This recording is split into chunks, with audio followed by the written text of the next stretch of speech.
1160 WCCSradio.com. Good morning and thanks for being with us here today on this day before Thanksgiving.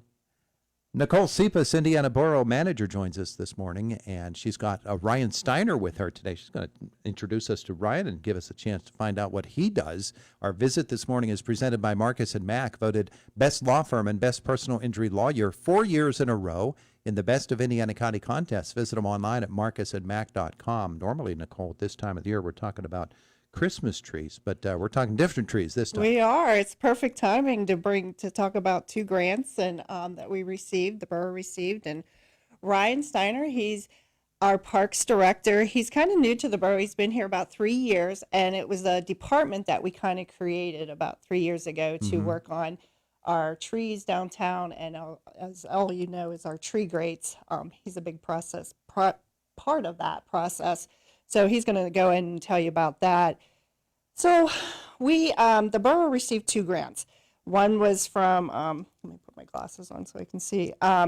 We received one from we received $4,000, and that was called for the Healing the Plant grant from the grant company and Keeping Pennsylvania Beautiful. And we were awarded 15 trees from the Bare Root Tree Program, sponsored by the Trees Pennsylvania. So Ryan and him and his crew just went and picked up those 15 trees. And you want to tell us where you planted those at? Yes, those trees were planted over on North 5th Street. They're across from the junior high. They actually come down North 5th Street, and then it turns onto Oak Street. Yeah, the bare root trees were a little bit different than planting a normal tree. There's a little bit more of a process and learning curve to it. Oh, yeah. Yes, I guess. There's no root ball. You can't just dig a hole around a hole and drop them in. So you have to kind of dig the way the roots fall. And it was a learning process, but we actually had fun doing it. The crew liked doing something a little bit different. So, Oh, yeah? Was it a really complex thing that you had to do, though? It's just a little bit more time consuming. Uh-huh. The way you have to add the dirt, you have to tamp the dirt, then you have to put more dirt on top of the roots to lay them flat to make sure they're going their natural direction. Then you have to tamp them again and then add more dirt, tamp them again. So it was a little bit different than, like I said, just digging a round hole with a backhoe and plopping a tree in and covering it back up. So what type of trees are these? So the type of trees that they gave us a wide variety of them. There's some elms, there's some service berries in there. There's quite a variety. We had a list to choose from, and then they kind of gave us what they had. So we picked X amount of trees, and then they said, well, this is what we have, this is what you'll get, kind of thing. So that was just kind of how the way the grant worked. What about the size that these trees will get? The elms will get pretty big. The service berries will not. We kind of focused on putting those ones underneath the power lines, and then on Oak Street, where we do not have power lines, we put the bigger trees there, so there's more room for them to grow. So there's 15 of them. There's 15 there. Yes. Wow. And then for the $4,000 grant. For the $4,000 grant, we were able to get 25 trees, and that's an ongoing project, our sidewalk project down on the 1100 block of Church Street. Those trees are currently being planted right now. We actually hired a third party to do so. He should be finishing that project up today. 25 trees. There's 25 trees. We're actually putting 31 in total. Wow. So with that sidewalk project, those sidewalks down there are the tamped asphalt. So we had to redo them. And that was something that the borough took on themselves because we started that project, so we paid to fix the sidewalks. We cut all the trees out. And that upset people. That upset people. Yes. So, I mean, that really upset people. Cutting. There was 23 trees we took out. We're putting 31 back in. So it kind of benefited that. What kind of trees are those again? There's some elms. There's some maples. I think we put a couple oaks in. There's some service berries there too. There's some, I think, Japanese maples. They had some really beautiful flowering trees on that street, and the residents wanted those back. Sure. So we put a lot of those back. So help us understand. We're not talking. Obviously, we're not talking between the curb and the sidewalk. We're talking on the other side. Well, this is between the curb and the sidewalk. It is between the curb and the sidewalk. This is all between the curb and the sidewalk. Wow. Yes. Wow, that's amazing. And the spacing of them then, how many per block? So Well, that can vary. That can vary Yeah. because you have to have the Sure. trees at least 27 to 30 feet apart to give them space to grow. So, And Ryan works with our shade tree commission a lot, so he just actually attended the meeting yesterday, and along with Ryan and the shade tree commission, they kind of come together and they have a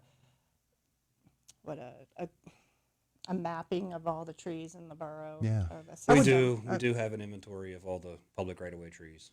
I would guess it's a pretty complex thing. It's pretty involved, and they rely upon you for your expertise, and you rely upon them for Yes. their ideas. Yeah, I rely on the borough arborist for most of my information because I'm not a tree person by trade. So, so I rely on him a lot. he's So coming on, Tyler's yeah. been absolutely great, and before Tyler, it was Bob. So, and I mean, he had Bob Holly, Bob Crusan. Crusan, he's been in here a few times talking. Yeah, Yeah. yeah. So, So- that's pretty fascinating work, though. Yeah, pretty cool. So plus what about tree grates, Ryan? Because everybody downtown. Yes, the tree grates. Everybody loves the tree grates. Yeah. That's an ongoing project. It's going to be an ongoing project for probably another 5 years. So we're planting tree grates along Philadelphia Street from 5th Street to 11th Street. There's 133 tree grates total. I would say we're somewhere between 50 and 60 tree grates already installed. Yeah. We're doing about 20 a year. It's about all we can handle. They have throughout a the kind of summer small months. crew right now. Yeah, yeah. It's a- We're only small. I only have 2 employees and myself. Uh-huh. so, And the more involved my job gets, the more admin work I have to do, and the less I can be out there with the crew. So they're kind of handling it on their own, and they've been doing a great job with that. So Now, explain the concept of a tree grate for folks who don't know what a tree grate is, and we're kind of learning that. yeah, we're now. kind of learning that. So It was tough to find tree grates like that. it was, and the company we went with, they're a pretty new company too. So it's been kind of a learning curve for them and for us. So they are a recycled plastic composite type tree grate. The ones on Philadelphia Street, they are a 5 foot by 10 foot tree grate. It is to protect the tree itself and to protect the growth and the roots of the tree. And it also provides even more space to businesses in town, especially the restaurants that have outdoor dining, where they can actually set their chairs on top of the tree grate. yeah. Gives them a little bit more room. So, but it is a little bit more involved. We have been having some issues with some of the corners lifting on the tree grates. It's something we're still learning. So, I'm asking people to be patient with that, and if they do see it, Just report it. let us and, know. Yeah. Let us know. So, Yeah.